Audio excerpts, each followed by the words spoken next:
Wadimor, tentu sarung kita.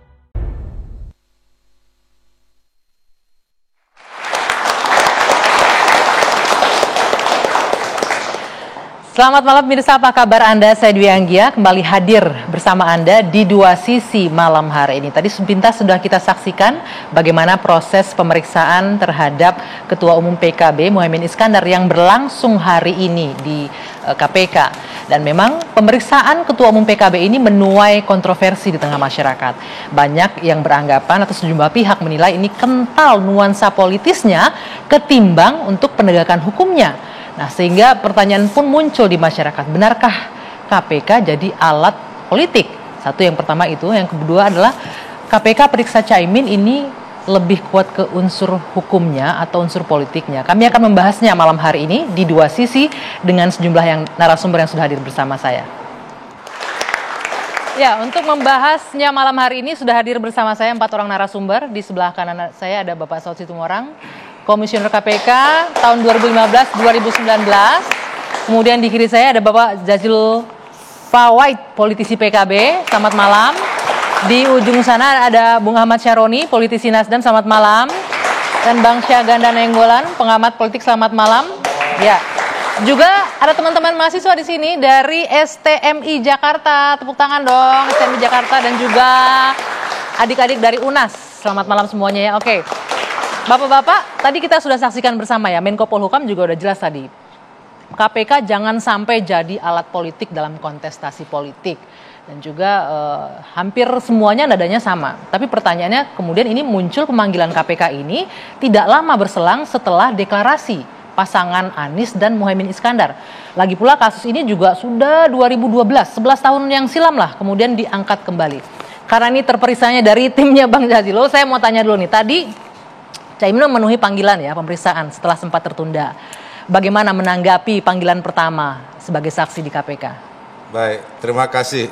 Yang jelas setelah Pak Muhaimin selesai memberikan keterangan pemeriksaan, Pak Muhaimin menyampaikan bahwa pemeriksaan dijalankan secara profesional dan berharap KPK terus menjalankan proses penegakan hukum secara profesional. Jadi PKB memandang ini proses penegakan hukum.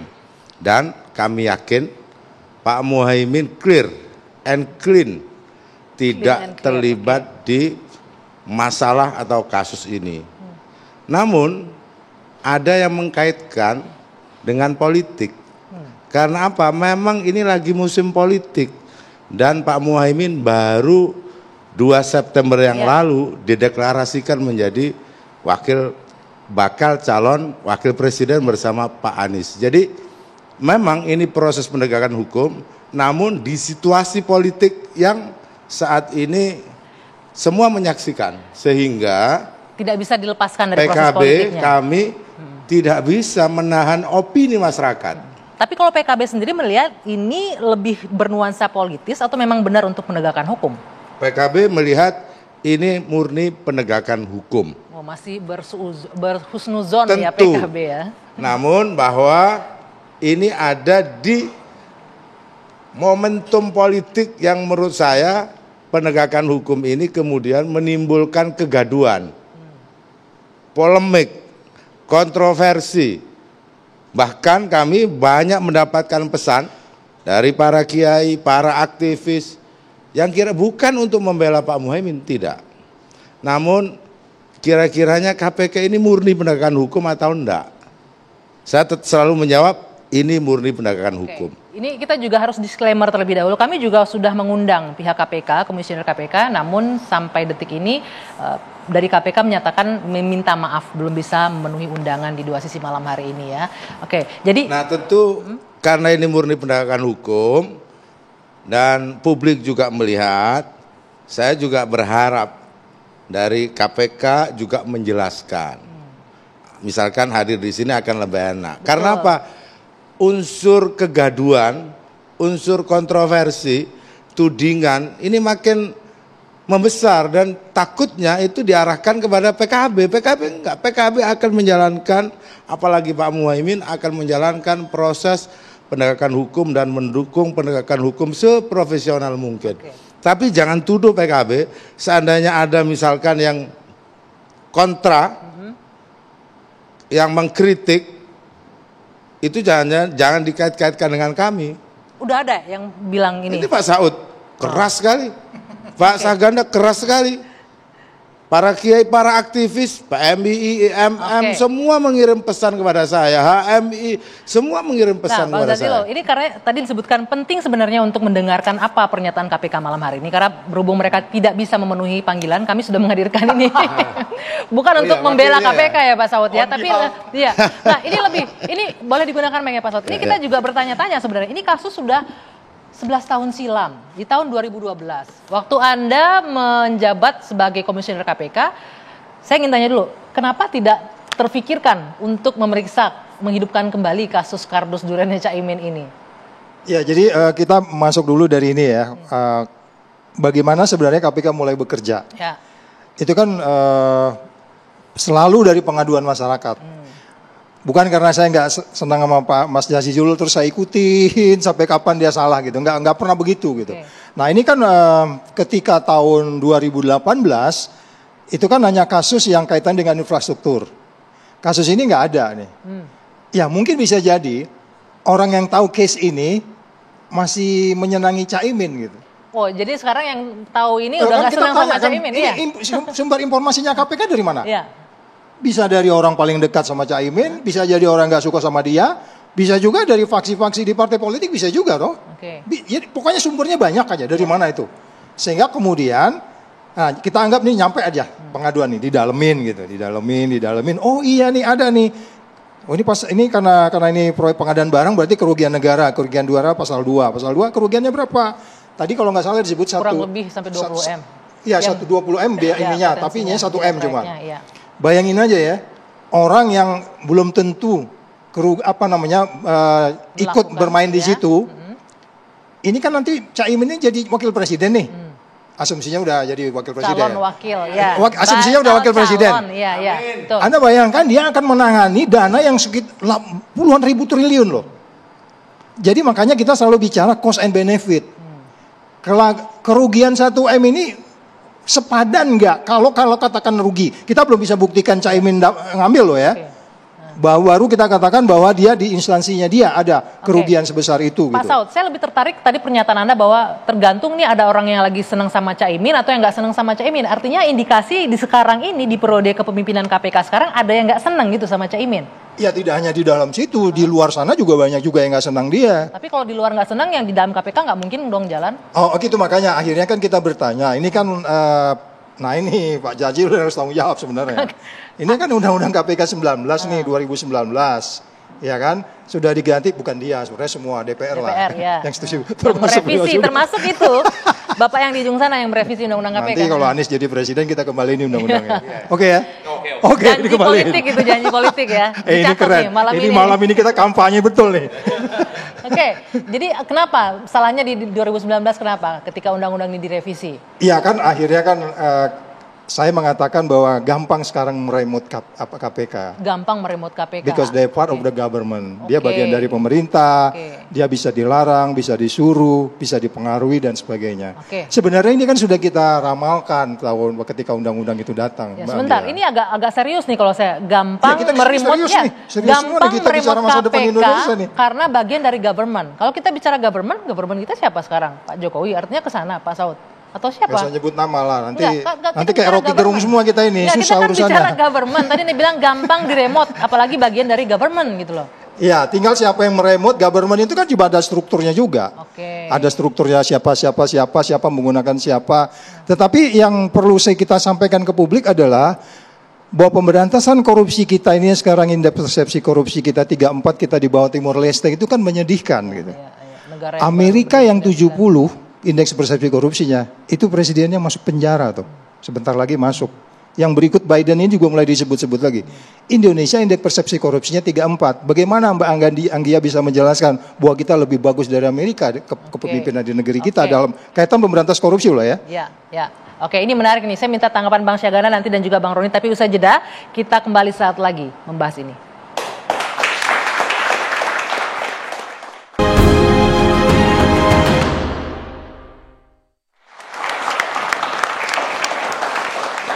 saya lanjutkan kembali dua sisi sebelum saya ke Bapak-Bapak. Saya ingin terlebih dahulu menghadirkan ini pertanyaan yang sudah disampaikan oleh netizen. Ini juga nggak kalah penting nih, warganet juga memantau kasus ini. Saya mengajak Bapak-Bapak dan juga teman-teman mahasiswa di sini untuk kita saksikan terlebih dahulu pertanyaannya berikut ini. Sekarang untuk menangani kasusnya. Apa langkah antisipasi politik yang bakal dilakukan sama PKB kalau nantinya Caimin ditetapkan sebagai tersangka? Kenapa pemanggilan Caimin bertepatan dengan pencalonan dia sebagai cawapres Anies Baswedan di Pilpres 2024? Pertanyaan yang terakhir tepatnya Pak Nurul Gufron yang jawab, yang kita undang malam hari ini nggak bisa hadir ya, tapi kita nanti lewatkan itu. Pertanyaan sebelumnya, apa langkah antisipasi nih Pak Jazilul? Kalau seandainya, ini netizen udah berpikiran jauh nih, kalau seandainya Pak Muhaimin Iskandar jadi tersangka, langkah politiknya apa? Jadi clear, PKB sudah menganalisis semua kasusnya. Pak Muhaimin sama sekali tidak tersangkut dengan kasus ini. Oke, kan dari PKB, tapi kalau KPK misalnya punya bukti yang lain. Nah, netizen tadi berpikir kemudian, ini maksud saya, ini kerugian buat Pak Muhaimin dan kami. Dalam perkara ini sudah datangkan seluruh pakar hukum, asal bertindak profesional, pasti Pak Muhaimin tidak terlibat. Oke. Saya pastikan, saya berani pastikan, meskipun saya bukan hakim. Tapi kan semua pakar hukum bisa menilai. Makanya yang disampaikan oleh Gus Muhaimin tadi siang itu justru memberikan penjelasan yang seterang-terangnya kepada KPK agar semua dituntaskan secara profesional. Jadi tadi yang disampaikan oleh netizen sama sekali tidak berpikir ke arah situ. Tapi jangan juga pertanyaan itu kemudian menginspirasi seperti yang dibilang oleh Pak Saud tadi. Menginspirasi. Ini Pak Saud mestinya bertanggung jawab tadi dengan statementnya.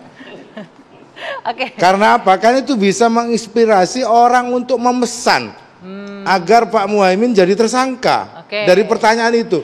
Itu yang saya beratkan dari soal ini. Penegakan hukum wajib ditegakkan, tapi ketika pada saat ajang politik ini jalan, ini akan banyak sangkaan.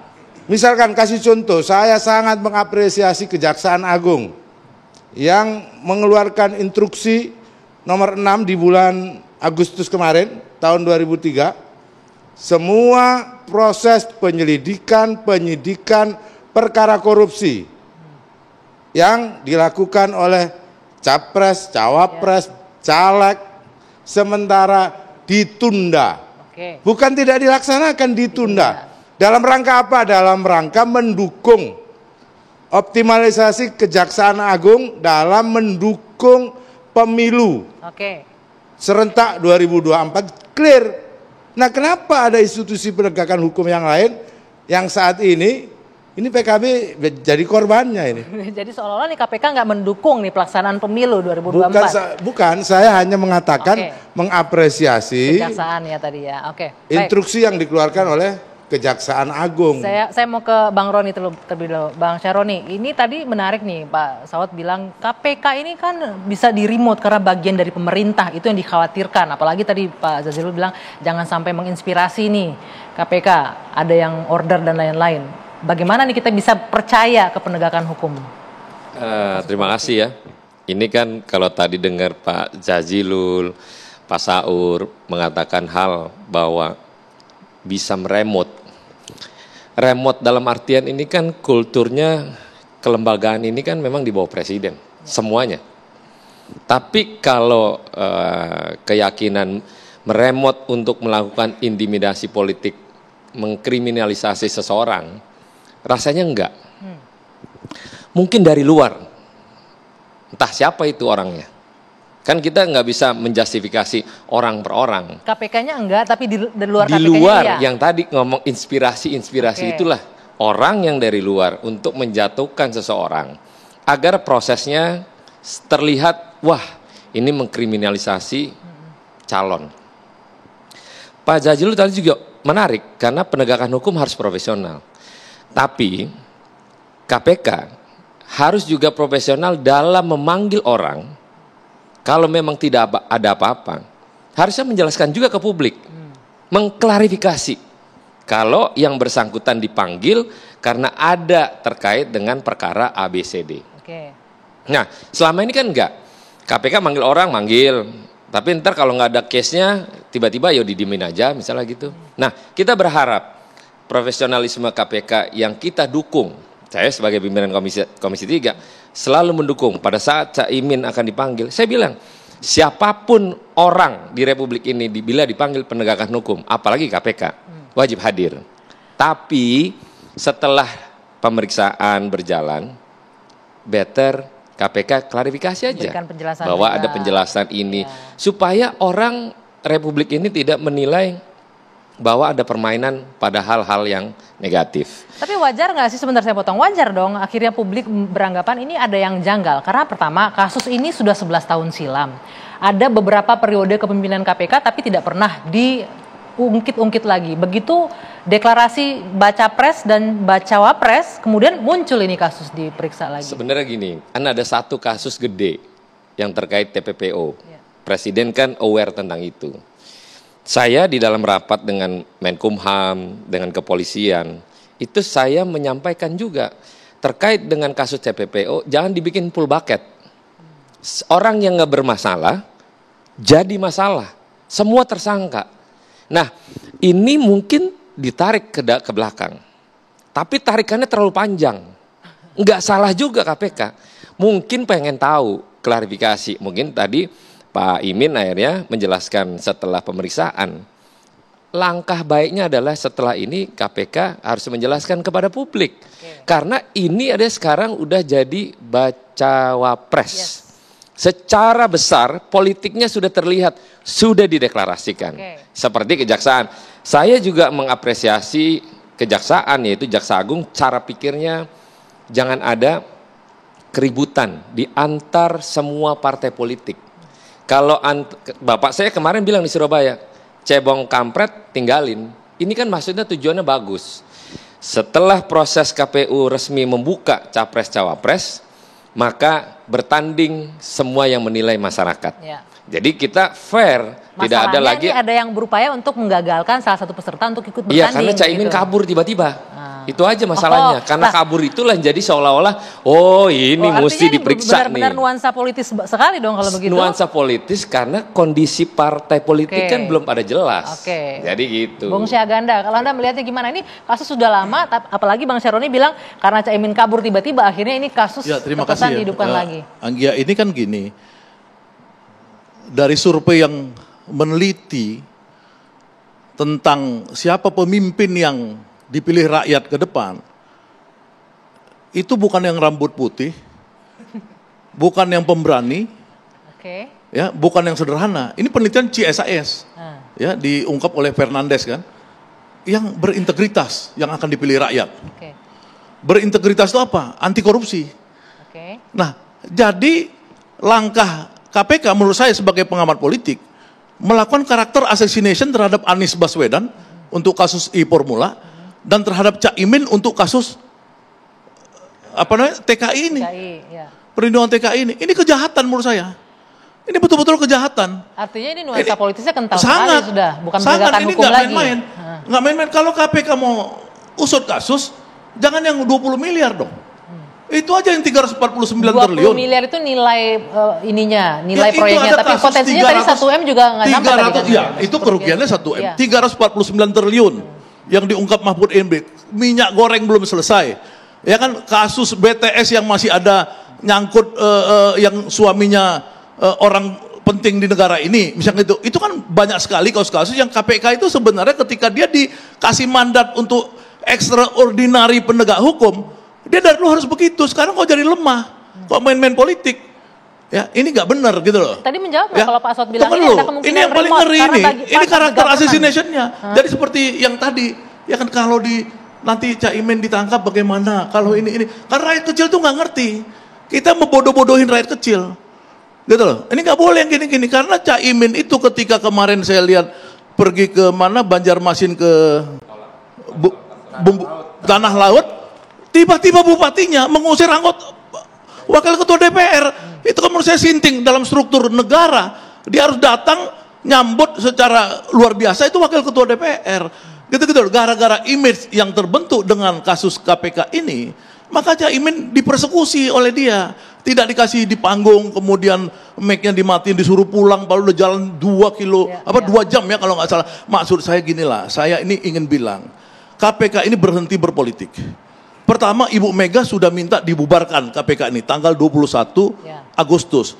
Kalau menurut saya KPK ini bagusnya moratorium dulu, seperti tadi Kejaksaan Agung. Kalau Bu Mega kan mintanya dibubarkan, saya lebih rendah dari itu, moratorium sampai habis pemilu.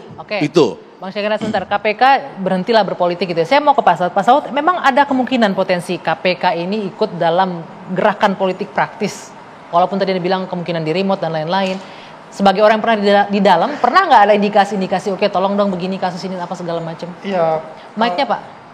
Kalau lihat dari situasi sekarang itu lebih memungkinkan. Kenapa lebih memungkinkan? Karena dia kan nggak independen lagi, dia sudah dependen kan, dia sudah tergantung. Kalau dulu agak berbeda, kalau katakanlah umpamanya ada case yang besar gitu, nggak bisa saya dipanggil kayak gitu aja kan.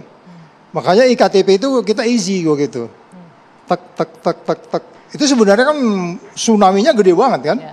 Tapi karena bayang nggak kalau IKTP itu sekarang, nggak kebayang itu apa kejadiannya. Oh iya tuh udah deh, yang namanya siapa masuk, siapa enggak, geser kini, geser kanan.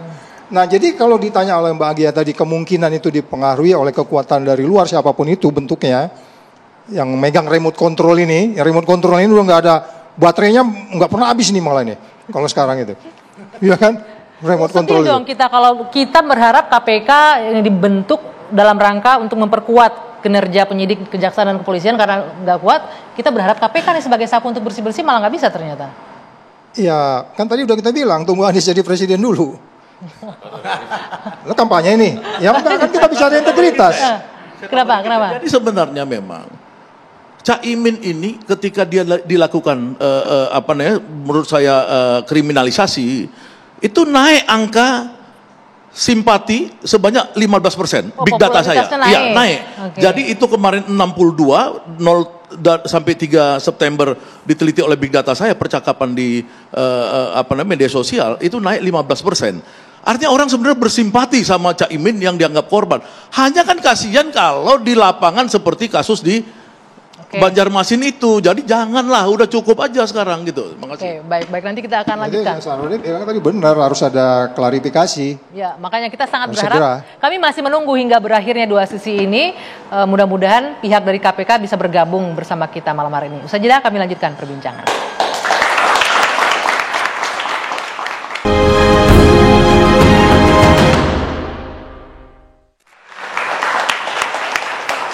Kita lanjutkan kembali 2 sesi. Sebelum berdiskusi, kami kembali akan menampung bagaimana suara masyarakat mengenai pemanggilan Ketua Umum PKB Muhaimin Iskandar yang diperiksa oleh KPK hari ini pasca deklarasi Capres dan Cawapresnya Sabtu kemarin.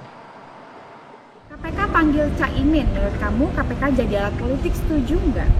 Gak setuju. Setuju banget. Kayak kalau untuk KPK jadi alat politik, gak setuju sih. Harusnya sih jangan ya.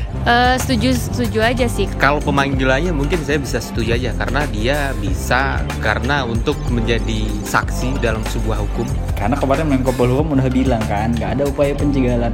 Tapi kok kenapa Caimin setelah jadi bacawa pres Anies malah dijegal lagi dari KPK. Jadi setuju banget. Seharusnya KPK itu kan memang lembaga yang independen ya. Jadi netral ke seluruh lapisan masyarakat, terus juga ke lembaga-lembaga gitu. Jadi nggak setuju sih kalau KPK jadi alat politik.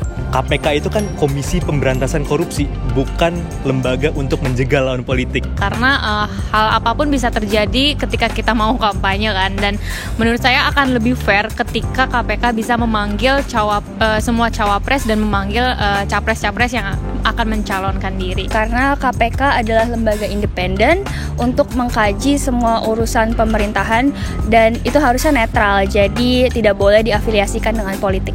Cuman kalau menjadi alat politik, ya saya nggak setuju. Balik lagi kan, KPK itu adalah lembaga independen, lembaga hukum yang berdiri sendiri, maksudnya nggak ada tekanan, yang harusnya independen aja gitu.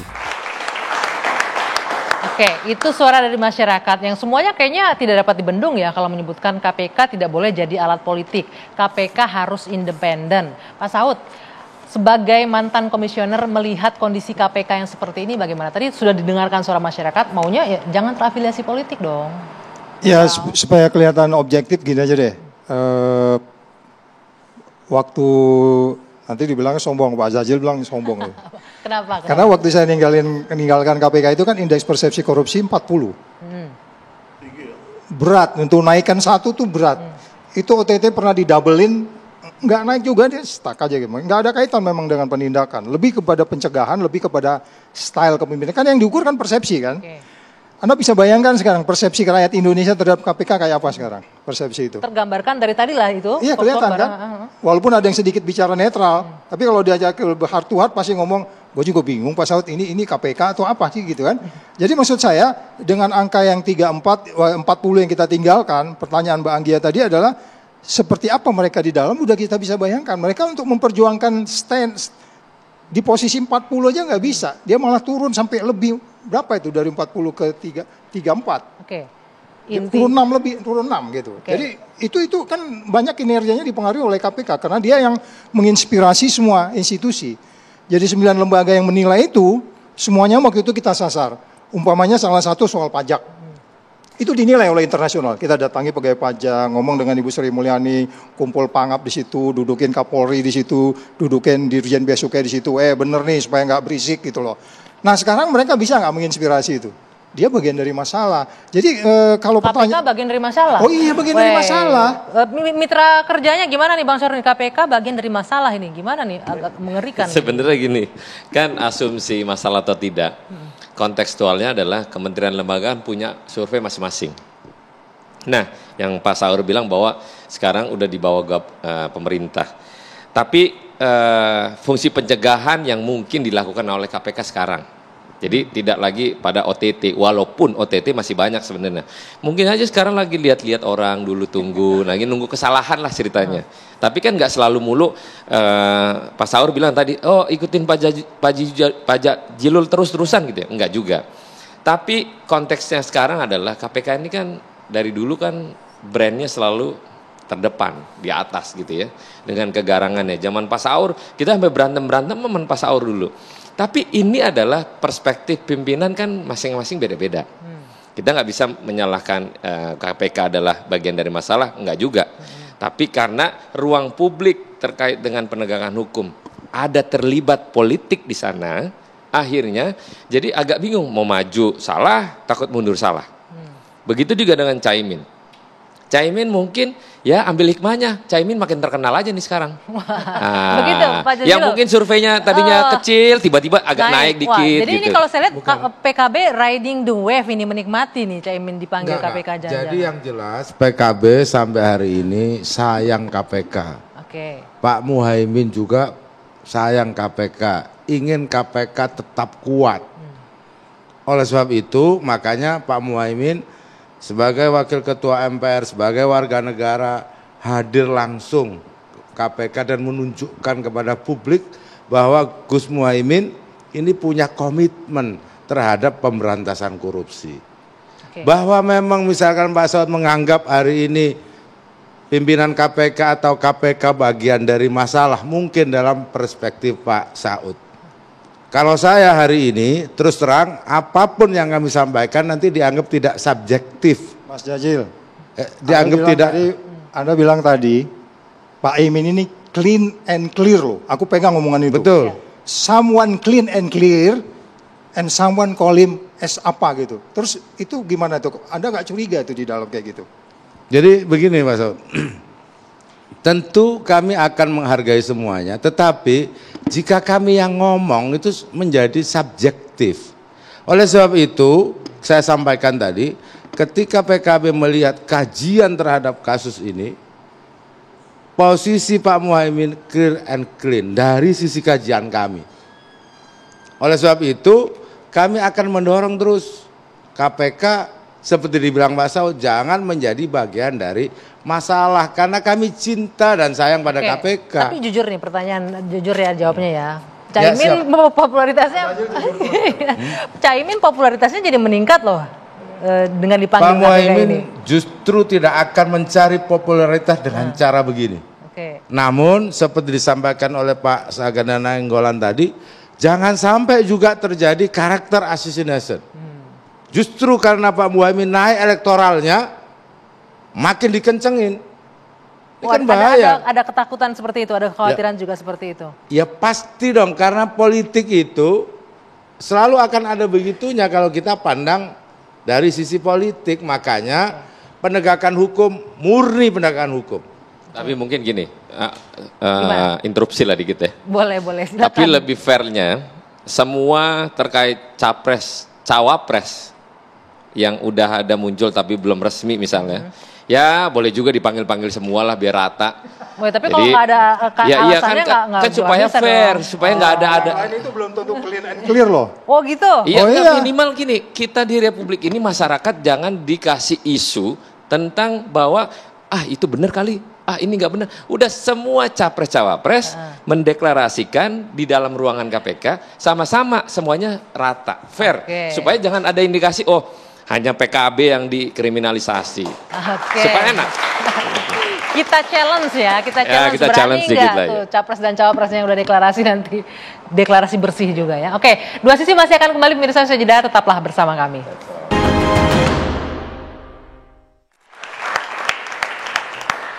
Kita lanjutkan Dua Sisi, tapi Bapak-bapak sebelum kita diskusi ini saya mau ke teman-teman mahasiswa nih, karena sudah ada di sini. Saya ingin mengajak melibatkan di sini ada Audrey, silakan berdiri Audrey. Dari tadi mengikuti perbincangan di sini diskusi Bapak-bapak ini. Nah, apa nih Audrey yang ingin disampaikan atau yang ditangkap dari diskusi kita malam hari ini? Perkenalkan, saya Audrey Pak dari Universitas Nasional. Saya ingin menanyakan tentang saya akan mewakilkan masyarakat, terutama masyarakat umum, awam. Bagaimana tanggapan atau bagaimana sikap PKB sendiri meyakinkan masyarakat awam yang sudah termakan berita yang sudah tersebar di media bahwa nantinya Bapak Muhaimin ini layak menjadi calon wakil presiden kita. Oke, terima kasih Audrey. Nah, ini PR-nya Bang Jazilul. Gimana, tapi benar juga tadi nih, setelah ada karakter assassination, dugaan tadi dari Bang Sagana Nainggolan, pertanyaan gimana cara meyakinkan publik yang sudah terkontaminasi informasi bahwa ini masih pantas kan nih jadi cawapresnya kita. Ini justru yang berat, karena sudah persepsi. Oleh sebab itu Pak Muhaimin patuh pada hukum, membuktikan bahwa Pak Muhaimin akan mengikuti proses dan tadi datang. Yang kedua menurut saya, seperti disampaikan oleh Pak Sahroni, alangkah baiknya institusi yang bersangkutan juga memberikan klarifikasi. Supaya apa? Supaya publik ini menyangkut capres dan cawapres itu adil, mendapatkan perlakuan yang adil. Tapi mungkin belum bisa dikasih klarifikasi apa-apa karena ini baru pemeriksaan pertama dari saksi Caimin kan, mungkin belum masuk ke konteks kasusnya barangkali. Ya tentu yang kami maksud, karena ini misalkan untuk perkara ini, untuk kasus ini misalkan institusi yang berwenang, kejaksaan saja bisa menunda. Jadi maksudnya kenapa buru-buru? Seperti disampaikan oleh beliau, atau seperti Pak Sahroni, usut semua capres-capres itu. Wah, ini nambah-nambahin kerjaannya KPK nih. Iya kan? Atau begitu. Jadi apa yang disampaikan oleh... Tunggu, kalau usut semua artinya calon-calon yang lain juga ada indikasi bermasalah begitu? Ada masalah, nggak ada masalah. Ada. Ada masalah? Ada, lihat aja di Google. Oke, di antara dua kemarin malah soal first estate macam-macam kan?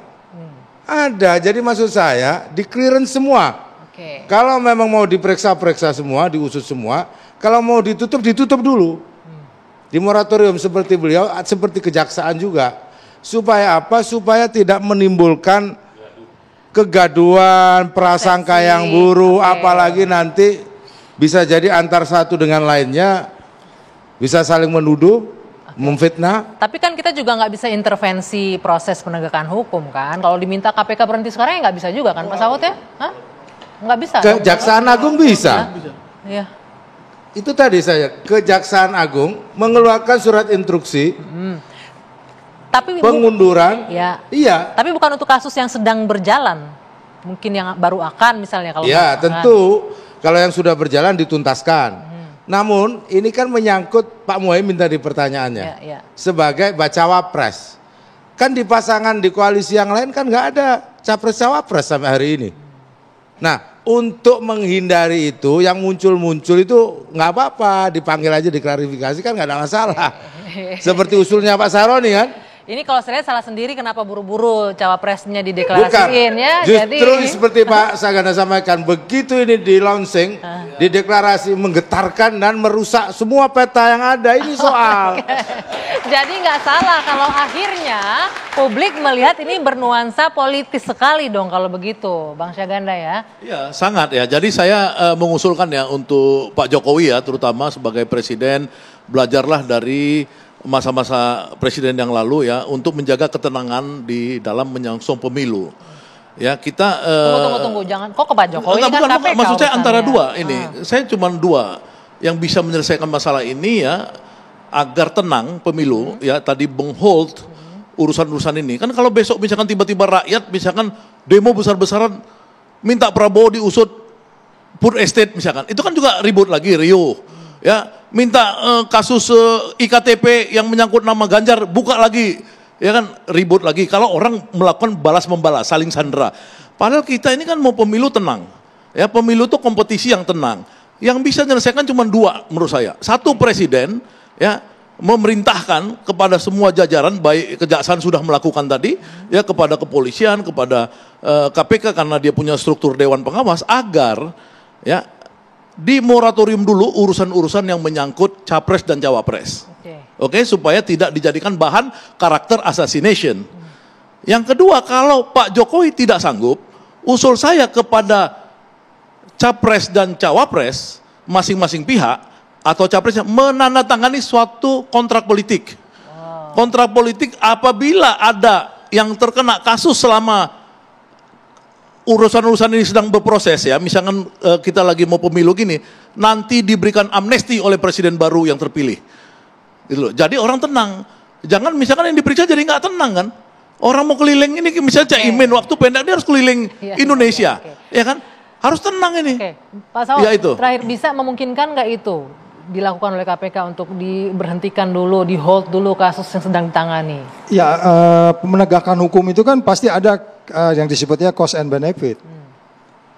Pastilah itu akan ada untung rugi di sana gitu. Makanya kan ada untuk kasus sekian itu ditunda kasusnya dan seterusnya. Itu biasa terjadi di negara manapun. Nah, pertanyaan saya untuk KPK, pernah melakukan itu sebelumnya? Nggak pernah kan dalam sejarahnya? Nggak pernah, karena memang dari awal kita tidak pernah, kan begini, ketidakpastian ini muncul kan karena memang ada sesuatu yang sebenarnya tidak wajar kan? Benar nggak? Saya tanya Mas Jajil, ini wajar nggak ini dibinikan? Nggak kan? Nggak wajar, pasti dia bilang nggak wajar, tapi dia nggak mau ngomong. Berarti indikasinya kuat nih berarti. Iya, maksud saya gini loh, tidak, maksud saya perilaku sana, perilaku dalam itu yang maksud saya, wajar nggak ini? Perilaku di dalam sekarang yang manggil-manggil ini wajar nggak? Coba kita tanya sekarang rakyat Indonesia semua. Dia manggil. Biarkan publik yang menilai itu. Kalau menurut saya nggak wajar. Perilaku nggak wajar itu di masa lalu itu nggak terjadi. Makanya dia tanya, pernah nggak saya lakukan? Enggak, kami dulu wajar aja. Sekarang ini nggak wajar perilakunya. Oke, berarti balik lagi ke KPK-nya. Iya, kali kan sangat. Pak Saud ya. Tadi kemarin saya di panel sama Pak M. Yasin ya. 3 hari 2 hari lalu di TV One juga. Kata beliau itu kalau dulu kami di KPK, mungkin beda periode ya.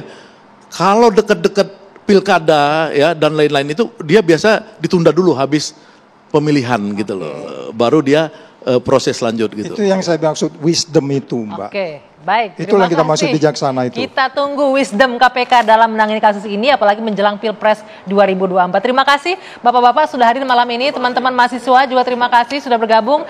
Kita berharap sama-sama penegakan hukum tentunya bisa dilakukan netral mungkin, se-independen mungkin. Itu juga yang kita gantungkan harapan kepada KPK. Apalagi menghadapi tahun politik Pilpres 2024. Saya Dwi Anggia, kita tutup 2 sisi malam hari ini. Kita jumpa lagi pekan depan. Sampai jumpa. Terima kasih.